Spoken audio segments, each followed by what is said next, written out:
कोशिश की गई कि एड्रेस के ज़रिए, इस खुतबा के ज़रिए गवर्नमेंट के जो इंटेंशंस हैं, गवर्नमेंट के जो इरादे हैं, जो अभी तक हुआ, जो होना बाकी है, उसके बारे में हम जिक्र करें।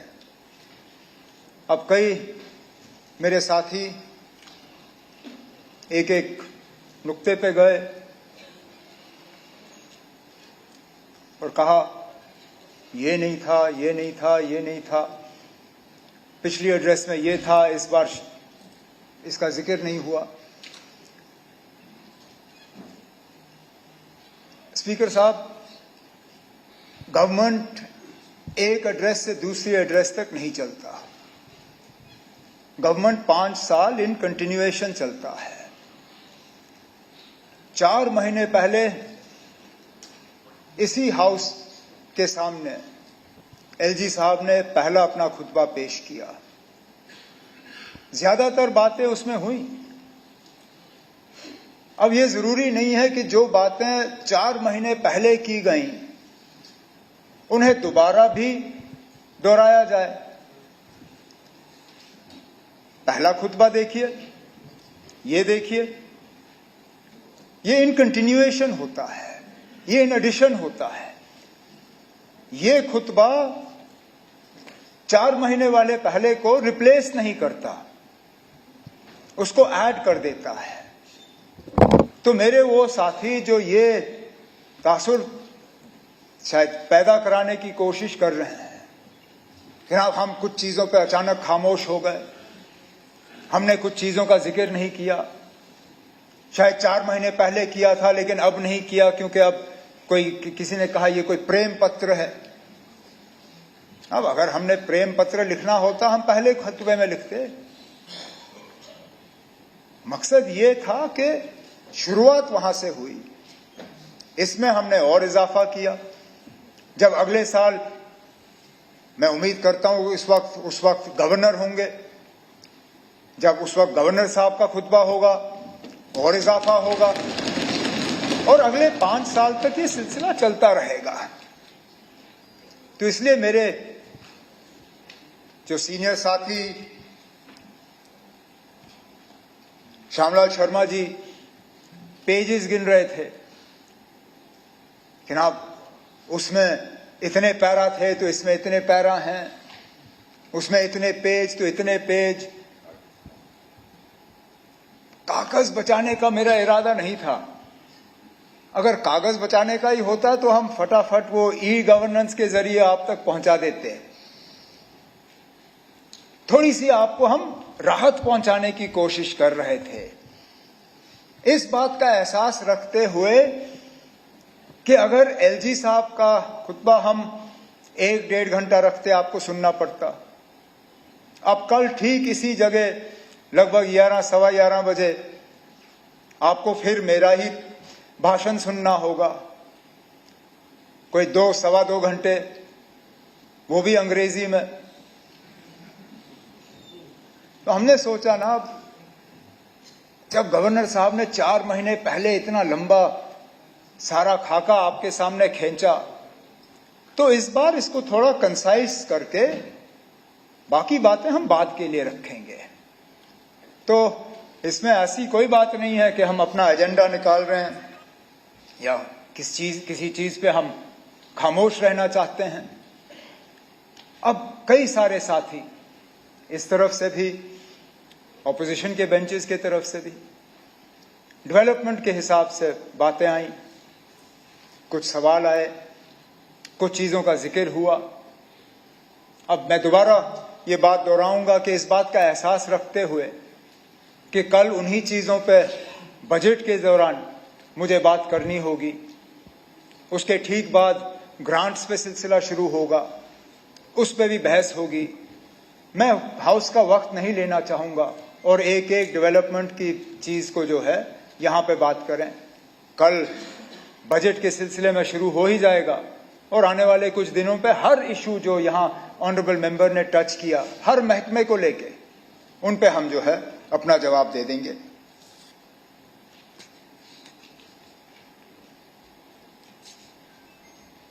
हमारे मैनिफेस्टो का यहां बहुत जिक्र हुआ, बहुत सी बातें आई मैनिफेस्टो को लेके।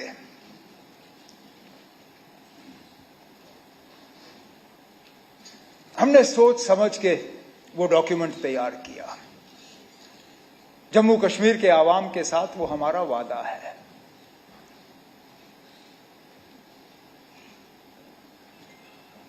हमने जब ये मैनिफेस्टो लोगों के सामने रखा, हमने उन्हें ये कहा कि हम आपसे 5 साल का मौका मांग रहे हैं। हम इस 5 साल के दौरान ये तमाम चीजें करके अपने आप को आपके सामने पेश करेंगे। मैं आज इस हाउस में जम्मू कश्मीर के लोगों को यकीन दिलाना चाहता हूं कि जो बातें A to Z, जो बातें हमने अपने मैनिफेस्टो में की हैं, हम इन आने वाले 5 साल में उन बातों पे कायम रह के उनको पूरा करेंगे। उनमें जो कैदियों के हवाले से बात हुई, अब मैं इसमें सियासत में उलझना नहीं चाहता हूं, नहीं तो बहुत कुछ कहा जा सकता है इन कैदियों के बारे में, जिन पे 2016 में केस लगे थे और उनसे केस वापस लेने के वादे हुए जो फिर नहीं हुआ। जो टर्मिनेशंस की बात यहां पे हुई सरकारी मुलाजमों की, उसका सिलसिला किस दौर में शुरू हुआ वो हम सब जानते हैं, लेकिन सिलसिला रुक जाना चाहिए, उस पे हम वादाबंद हैं और हम अपने वादे पे कायम रहेंगे। अब लीडर ऑफ द ऑपोजिशन साहब ने ये कहा कि हम पीएसए इस्तेमाल करते हैं तो क्या गुनाह करते हैं। अब अगर पीएसए ही आपका हथियार है तो आपका केस कमजोर है ना, आप मान के चलिए। अगर आप सिर्फ पीएसए के बुनियाद पे इन लोगों को जेल में रख रहे हो सालों साल, इसका मतलब यह है कि आपके पास इनको प्रोसिक्यूट करने की कोई सबूत है नहीं, आपके पास इनके खिलाफ कोई केस है नहीं, आप सिर्फ पीएसए के जरिए जो है इनको बंद रख रहे हैं। अगर वाकई जो आप कहते हो कि ये पत्थरबाज हैं, ये ओजीडब्ल्यू हैं, ये वे हैं, तो प्रिवेंटिव डिटेंशन की जरूरत क्यों? प्रिवेंटिव डिटेंशन की जरूरत वहां पड़ती है जहां आप और कोई केस बना नहीं सकते हो। आपने मेरे खिलाफ पीएसए लगाया क्योंकि मुझे बंद करने के लिए आपके पास और कुछ था नहीं।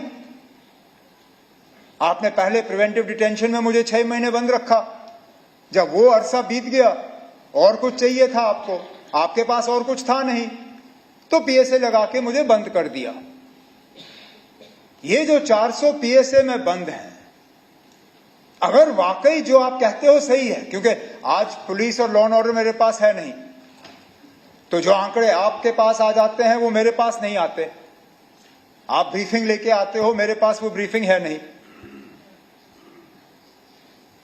अगर जो आप कहते हो जनाब वो ये हैं वो हैं, मुल्क के खिलाफ इन्होंने कार्रवाई की, तो पीएसए के बजाय उन पे केस करिए, प्रोसिक्यूट करिए, जेल की सजा दिलाइए, फिर जाएं जेल में। लेकिन अगर सिर्फ पीएसए के बुनियाद पे आप उनको बंद रखते हो तो कहीं ना कहीं आपके कहने में और जमीनी हकीकत में थोड़ा सा फर्क है।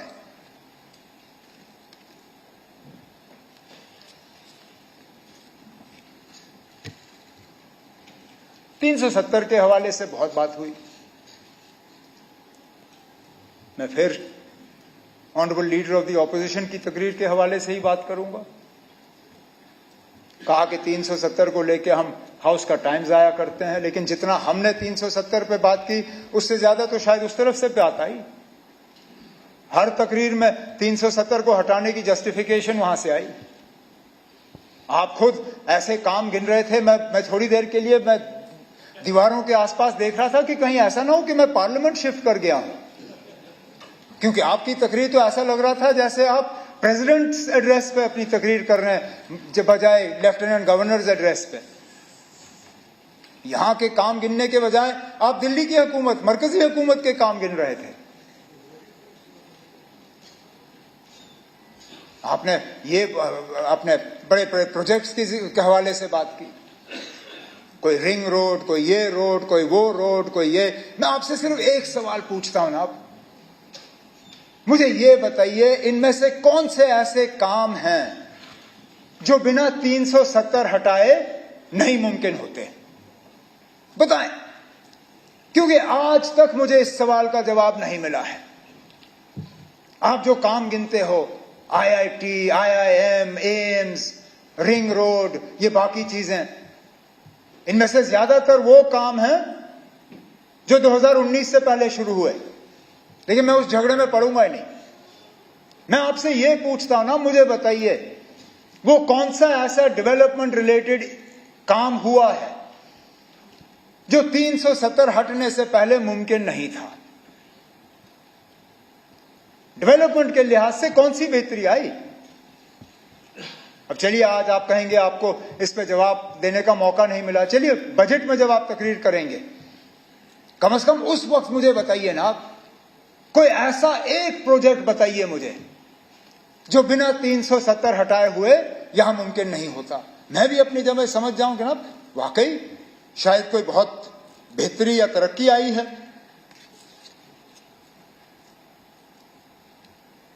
पॉलिटिकल रिजर्वेशन के हवाले से बात हुई कि आप 370 हटा तब पॉलिटिकल रिजर्वेशन मुमकिन हुआ। अब पॉलिटिकल रिजर्वेशन करके आपने क्या फायदा दिया इस कौम को? आप मेरे जो हमारे गुजर यहां पे कम्युनिटी से ताल्लुक रखते हुए MLAs हैं, उनके तरफ इशारा करके कहा कि ना हमने आपको बहुत बड़ा फायदा दिया जो पॉलिटिकल रिजर्वेशन दिया आपको। अरे इनकी तादाद गिनिए ना, आज कितने हैं? 6 हैं। आपके रिजर्वेशन देने से पहले कितने थे ना? जरा पूछिए इनसे। 9 थे। नहीं ना, आज 9 नहीं है। हाँ ना, आप मैं ना,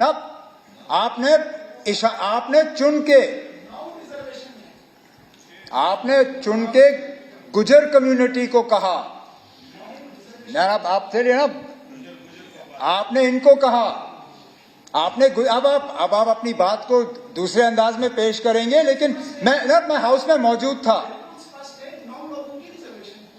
आप थे ना, आप बैठिए ना, आप बैठे।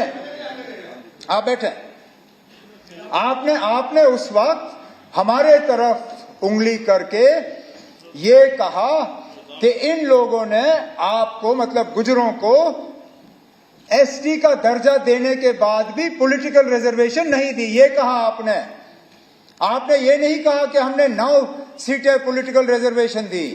आपने गुजर कम्युनिटी को कहा कि आप लोगों को ST का दर्जा मिला था, लेकिन इन लोगों ने आपको पॉलिटिकल रिजर्वेशन नहीं दी। उसके बुनियाद पे मैं आपसे पूछता हूं ना कि पॉलिटिकल रिजर्वेशन देके आपने फायदा क्या दिया? उस वक्त 9 थे, अब 6 हैं। अब आप कहोगे पहाड़ियों की आबादी बढ़ गई, यहां तादाद बढ़ गई, लेकिन इसमें से 2 तो मेरे साथी ऐसे हैं जो ओपन सीटों में जीत के आ गए, तो कोई ऐसा तूफान नहीं। तो मैं फिर इस बात पे आता हूं ना कि 370 हटाने के बाद कौन सा ऐसा करिश्मा हुआ जिसकी बुनियाद पे आप कहोगे जनाब कि जमीन आसमान का फर्क पड़ा, बहुत फायदा हुआ लोगों को। फिर आपने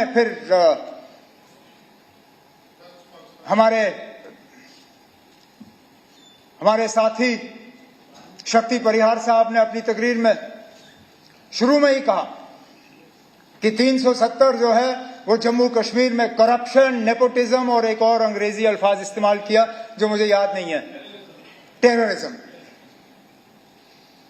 चलिए एक सेकंड के लिए टेररिज्म, मैं ये जब टेररिज्म की मैं बात सुनता हूं तो मैं थोड़ा परेशान। एक सिस्टर अमृतसर में ब्याही हुई है, उसके हस्बैंड की डेथ हो गई थी, वो हमारी प्रॉपर्टी को नहीं ले सकती थी, आज वो मैं आ रहा हूं ना, मैं आ रहा हूं उस बात पे, मैं आ रहा हूं उस बात पे, मैं उस बात पे भी आ जाऊंगा, मैं उस बात पे भी आ जाऊंगा।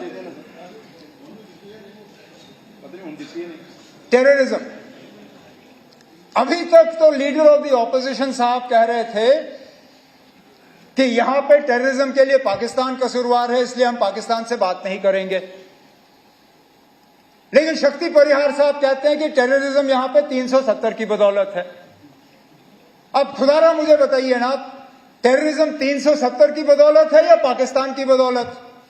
अगर टेररिज्म 370 की बदौलत है तो फिर पाकिस्तान से बातचीत के लिए आपको एतराज क्यों? और अगर पाकिस्तान कसूरवार है 370 के लिए, टेररिज्म के लिए, तो फिर 370 को इसके लिए दोषी क्यों ठहराते हो? और 370 को हटाने के बाद जो बिलखसूस जम्मू में टेररिज्म बढ़ी, उसके लिए कौन कसूरवार?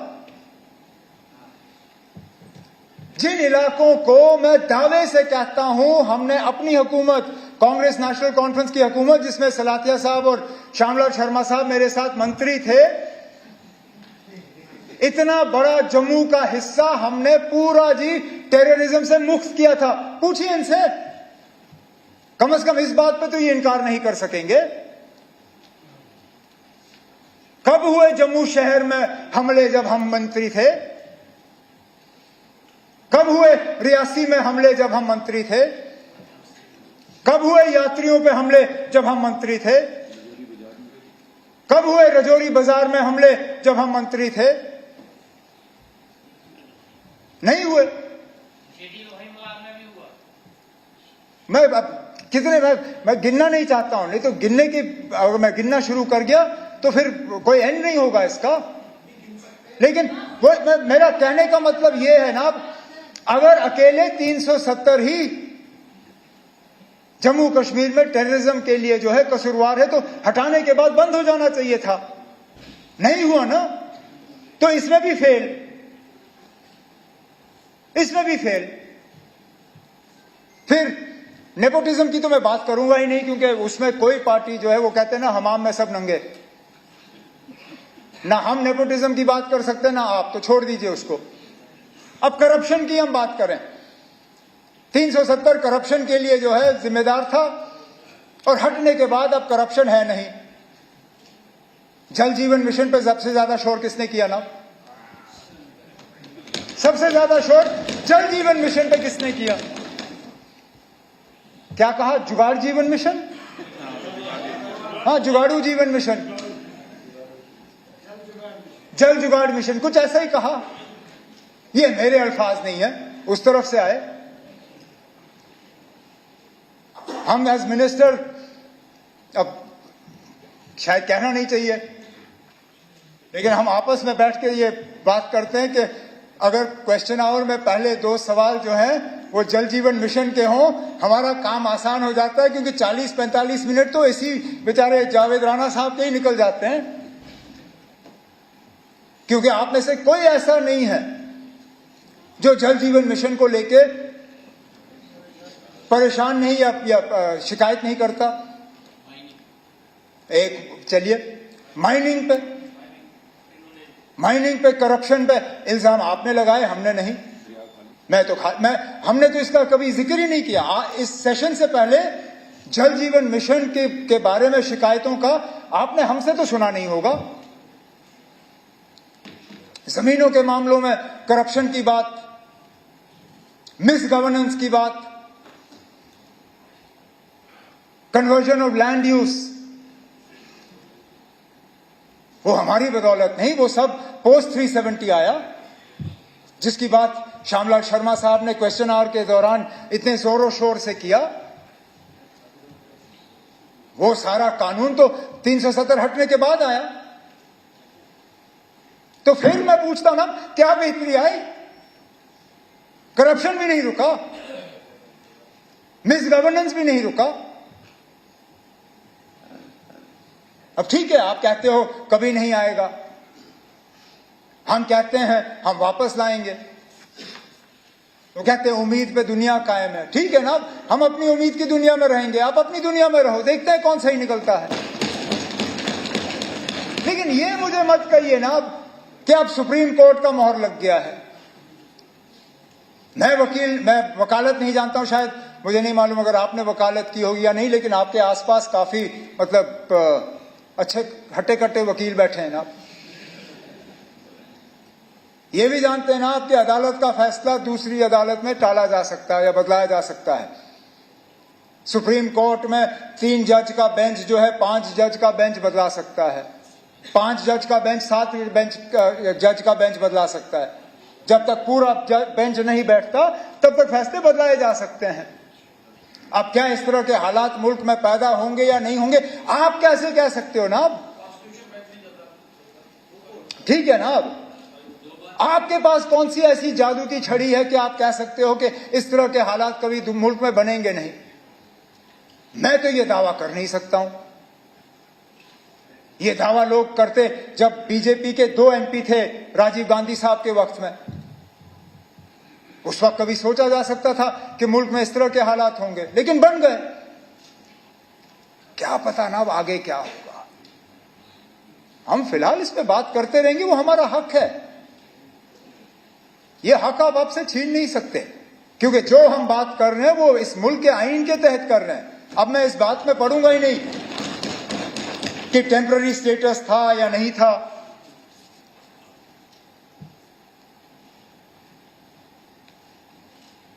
लीडर ऑफ द ऑपोजिशन साहब ने महाराजा साहब के हवाले से कहा कि हम बार बार उनका इंसल्ट करते हैं, अपमान करते हैं। हमारे तरफ से तो कभी नहीं हुआ। एक जगह बताइए ना आप जहां पे महाराजा साहब की लेगेसी को हमने कहीं जख्म पहुंचाया हो, कहीं नाम बदलाया हो, बताए ना कहीं पे भी। मेरे हुकूमत में, कांग्रेस की हुकूमत में, मेरे वालिद साहब की हुकूमत में, जब पीडीपी और कांग्रेस की हुकूमत थी तब, बताए ना आप कहीं पे हमने नाम बदले? प्रताप सिंह पार्क आज भी प्रताप सिंह पार्क, एसएमजीएस अस्पताल आज भी एसएमजीएस अस्पताल, एसएमएचएस अस्पताल आज भी एसएमएचएस अस्पताल। कहीं सड़कों का नाम नहीं, कहीं पे भी नहीं। लेकिन मुझे बताइए ना आप, महाराजा साहब के जो अगर हम विरासत देखें तो 2 सबसे बड़ी चीजें क्या थी? एक जम्मू कश्मीर रियासत, वही देगा ना हमें विरासत में। ये रियासत बना के उस रियासत का आपने क्या हाल किया ना? बताए ना आप, ये कहने की बात है। ये छोड़िए ना, छोड़िए। और वो दिल्ली ने किया ना, वो आपने नहीं किया, वो मरकज की हुकूमत ने किया ना। वो क्या हुआ? विरासत मैं विरासत की बात कर रहा हूं ना। अब महाराजा बहादुर ने विरासत में जम्मू कश्मीर का एक नक्शा आपको दिया। चलिए, एक हिस्सा पाकिस्तान के पास में, उस पर भी आज फॉरेन मिनिस्टर साहब ने कहा है कि हम वापस लेके आएंगे। किसने रोका? मुझे बताइए ना, किसने रोका? हमने कभी कहा कि मत लाओ? कभी कहा? हम कहते हैं अगर लाना है तो लाइए। अच्छा, यहां पे तकरीरों में कांग्रेस को आड़े हाथों लिया गया। आपने हाजी पीर छोड़ा, आपने ये छोड़ा, आपने वो छोड़ा। खुद बताइए ना, आप जब करगिल का वार हुआ क्या वापस लाया? वो मौका था ना, लाते। मौका मिल गया था, बहाना था आपके पास। पाकिस्तान ने हमला किया था, अगर लाने का इतना शौक था उस वक्त लाते। नहीं लाए, चलिए कोई बात नहीं, उस वक्त नहीं हो पाया। आज अगर ला सकते हो लाइए ना। हम में से कौन सा ऐसा है जो कहे ना लाए? ला सकते हो तो लाइए। लेकिन उसके साथ साथ जब आप वो नक्शा देखते हो ना जम्मू कश्मीर का, उसमें जम्मू कश्मीर का एक हिस्सा पाकिस्तान के पास है, ठीक, लेकिन एक हिस्सा चीन के पास भी है। उसकी बात क्यों नहीं होती? उसका जिक्र क्यों नहीं होता? जब आप लाएंगे ना, मेहरबानी करके, जब ये थोड़ा सा हम पे एहसान करिए, जब उस तरफ का लाएंगे तो जो चीन के पास है ना वो भी लाइएगा। लेकिन चलिए, वो 2 हिस्से जो चले गए वो छोड़ दीजिए। जो महाराजा साहब ने जम्मू कश्मीर का नक्शा बनाया था उसके भी आपने 2 हिस्से किए, लद्दाख को अलग किया। अब आप कहते हो लद्दाख के लोग ये चाहते थे। कभी पूछा आपने उनसे? कभी मालूम करने की कोशिश की? पहले दिन से करगिल के लोग इस फैसले के साथ नहीं थे। ठीक, आज अक्सर बेशतर लद्दाख की आबादी जो है, बौद्ध आबादी, वो भी इस फैसले के साथ नहीं है। आज जिन लोगों ने 5 अगस्त 2019 को मिठाइयां बांटी थी, आज वो भी कहते हैं कि शायद इससे बेहतर तो हमारी हालत जम्मू कश्मीर के साथ ही बेहतर थी। तो पैदल आए लेह से दिल्ली अपने हकूक हासिल करने के लिए, तो वो विरासत का जो हमें मिला था वो भी नहीं रहा। और विरासत में महाराजा साहब क्या छोड़ गए हमारे लिए? स्टेट सब्जेक्ट लॉज, कि हमारी जमीन हमारी, हमारी नौकरियां हमारी। कहां है वो लॉज ना? कहां है वो कानून? आज आपकी जमीन पे आपका क्या हक है ना? कोई भी आके ले लेगा। आज आपकी नौकरियों पे क्या हक है आपका? इससे अच्छा तो हिमाचल का हाल है। हिमाचल पे फैक्ट्री लगती है तो वहां कानूनन 70% जो है मुलाजिम हिमाचल के होने हैं। वहां अगर होटल लगता है तो 70% मुलाजिम हिमाचल के होते हैं। आप बताइए ना, कौन सा ऐसा कानून यहां पे है? तो जब महाराजा साहब का नक्शा आपने नहीं रखा, जब महाराजा साहब का स्टेट सब्जेक्ट का कानून आपने नहीं रखा, तो हमने अपमान किया या आपने किया?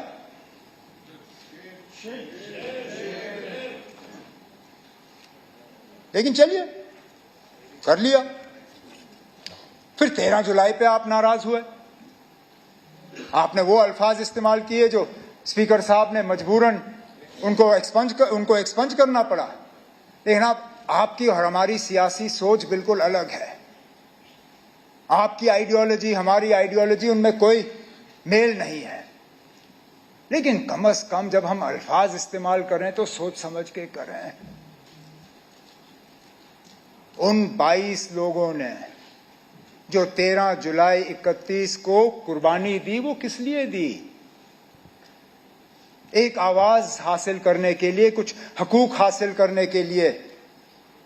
और अगर उनका वो करना गलत होता, महाराजा साहब ने उनकी कुर्बानी के बाद जो कदम उठाए, क्यों उठाए? जो ग्लैंसी कमेटी बिठाई गई, जो जस्टिस दलाल कमीशन बिठाया गया, क्यों बिठाए गए? जो उस कमीशन के बाद इलेक्शन का अनाउंसमेंट हुआ, जो इलेक्शन करके प्रजा सभा बनी, वो प्रजा सभा आखिर में जम्मू कश्मीर की असेंबली बनी। अरे नाब, जिन कुर्बानियों के बुनियाद पे ये असेंबली कायम हुई, उनके बारे में भी हम इज्जत से 2 शब्द इस्तेमाल नहीं कर सकते। उनकी सिर्फ इतनी खता है कि वो मुसलमान थे, इतनी खता, ये मानिए आप। क्योंकि बाकी मुल्क में जहां शख्सी राज के खिलाफ आवाज उठी, वहां पे किसी ने उनको गद्दार नहीं कहा। लेकिन यहां पे क्योंकि वो मुसलमान थे और जमहूरियत के लिए लड़ रहे थे, हमारे मुंह से उनके बारे में इस तरह के अल्फाज कितनी आसानी से निकलते हैं। अब मैं बाकी इतिहास, हिस्ट्री में नहीं जाऊंगा, क्योंकि मैंने तारिगामी साहब की तकरीर के बाद उनको एक पर्ची भेजी। मैंने कहा ना, आपने तो मेरी आधी तकरीर मुझसे ले ली, जो आपने पूरा हिस्ट्री का हमें यहाँ पे सुना दिया, तो मैं उसी को अपनी तकरीर समझ के तारिगामी साहब की बात जो है उसको ओन करता हूं। लेकिन आप ये मानिए, आप चाहे आप 13 जुलाई की छुट्टी रखें ना रखें, चाहे आप 5 दिसंबर की छुट्टी रखें ना रखें, उन लोगों की कुर्बानियों को यहाँ के लोगों के दिलों से कोई निकाल नहीं सकेगा। आपको क्या लगता है ना, 5 दिसंबर की छुट्टी हटा के शेर कश्मीर का जो उनकी कद है वो कम होगी? अरे ना, अगर आपने हमसे पूछा होता, मैं अपनी मर्जी से वो छुट्टी छोड़ देता। मेरे साथी, पता नहीं उनको याद है या नहीं है, जब मैं वजीर आला था पिछली बार, मैंने अपने साथियों से उस वक्त कहा कि हाँ, मैं 5 दिसंबर की छुट्टी छोड़ना चाहता हूं। सलाथिया साहब गवाह हैं। मैंने कहा इस जम्मू कश्मीर में छुट्टियां बहुत ज्यादा हैं, मैं छुट्टियां कम करना चाहता हूं, लेकिन अगर मैं बाकी छुट्टियों को काटना शुरू करूंगा, ये लोग मुझे कहेंगे कि देखो अपने दादा की छुट्टी तो रखी, बाकियों को काट गए। तो मैं पहले शेर कश्मीर की छुट्टी जो है 5 दिसंबर वाली निकालूंगा, फिर हम और छुट्टियां जो है कम कर लेंगे, क्योंकि मुझे मालूम है शेर कश्मीर की शख्सियत जो है वो 5 दिसंबर की छुट्टी से नहीं है। उन्होंने जो जम्मू कश्मीर के लिए किया वो कोई मिटा नहीं सकता।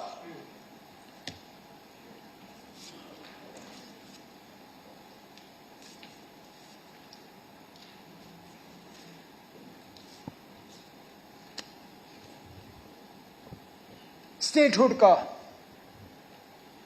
रेजोल्यूशन हमारे एक साथी ने पूछा,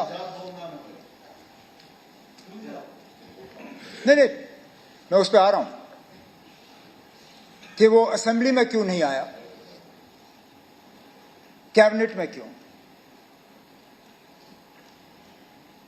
असेंबली में सिर्फ इसलिए नहीं लाया गया क्योंकि हमें तो ये शक था कि यहां पे कोई ऐसी पार्टी या कोई ऐसा शख्स नहीं है जो स्टेटहुड के हक में नहीं है। लेकिन अगर सजाद साहब को शक है कि यहां कुछ लोग ऐसे हैं जो स्टेटहुड के हक में नहीं हैं, लाएं रेजोल्यूशन। मैं आज कहता हूं ना, हमारे तरफ से सारे मेंबर उसके हक में वोट डालेंगे। वैसे भी शायद कल या परसों इन्होंने वैसे भी हाथ ऊपर करवा के 2 रेजोल्यूशनें तो यहां पास कराई थी, ये वाला भी पास करा देते, हम अभी हाथ ऊपर कर लेते। नहीं ना, ये वाला अब इनसे बात करके करवा लीजिए, लाइए ना, इनसे मशवरा कर लीजिए, आपके वहां बैठे हुए हैं, लाए ना, हमें कोई एतराज नहीं है। लेकिन उसके साथ साथ जब तक हमें स्टेटहुड वापस नहीं मिलता, तब तक गवर्नेंस पे क्लैरिटी के लिए जो बिजनेस रूल्स जो हैं उन्हें फ्रेम करने की जरूरत थी। अब बेशक थोड़ा वक्त लगा, लेकिन कल रात को कोई 8 बजे के आसपास हमने कैबिनेट की मीटिंग की, हमारे बिजनेस रूल्स जो हैं वो फ्रेम हो गए हैं, कैबिनेट ने उनको मंजूरी दी है। उस मंजूरी को अब लेफ्टिनेंट गवर्नर साहब के पास भेजा हुआ है और उम्मीद की जा रही है कि उस पर जो है मंजूरी दिलवाई जाएगी, ताकि कम से कम जब तक ये सिस्टम जो है हमारा है, मैं तो मान के चल रहा हूं कि टेम्पररी है, लेकिन जब तक है ठीक तरह से चलना चाहिए, कोई कंफ्यूजन की गुंजाइश रहनी नहीं चाहिए। वो कंफ्यूजन कम हो, उसके लिए ये जो बिजनेस रूल्स हैं ये चलें आगे तो अच्छा है।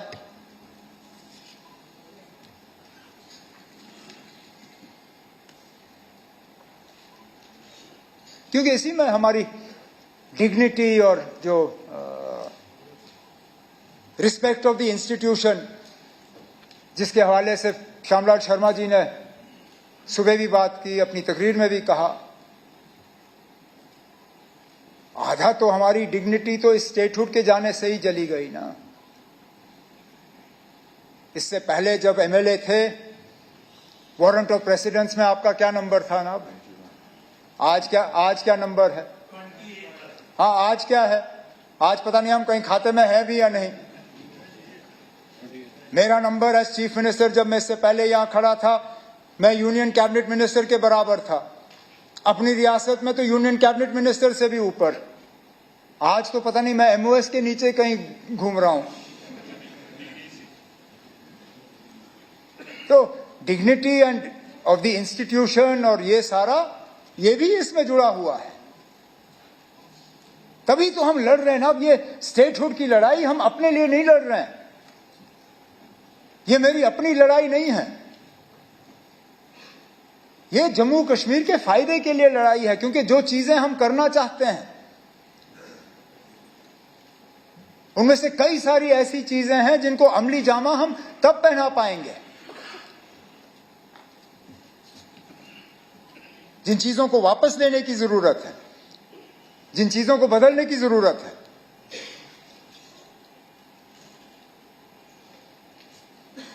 लेकिन हमारी लड़ाई एक सच की लड़ाई है, इंसाफ की लड़ाई है, कानून की लड़ाई है, और जम्मू कश्मीर के लोगों को एक राहत की सांस लेने की लड़ाई जो है हम लड़ रहे हैं। और इस लड़ाई में हम पीछे नहीं हटेंगे। बीच बीच में कुछ लोग हमें डराने की, धमकाने की, खामोश कराने की कोशिश करते हैं, लेकिन हम खामोश रहने वाले लोग नहीं हैं।